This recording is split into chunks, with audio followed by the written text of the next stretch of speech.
să-ți arăt o casă, Cristian. Este localizată pe strada 21 la numărul 9B, imediat după calea ferată. Ca și structură, casa este compusă din parter, mansardă, precum și un pod generos. Este situată pe o suprafață de teren de 351 de metri pătrați utili, în același timp casa având o suprafață de 169 de metri pătrați. Ca și compartimentare avem 5 camere, 3 băi, o bucătărie, un balcon și o pivniță.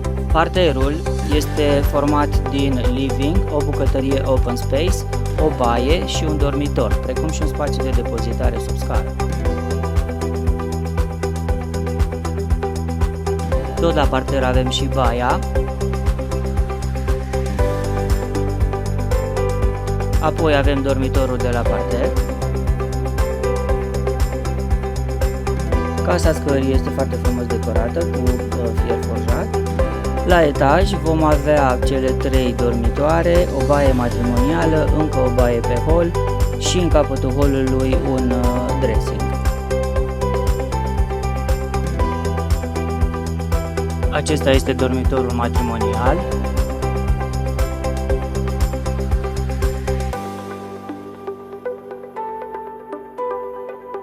Și ultimul dormitor, care are ieșirea pe balconul din fața casei. Dacă îți place această casă, programează o vizionare și hai să o vedem împreună.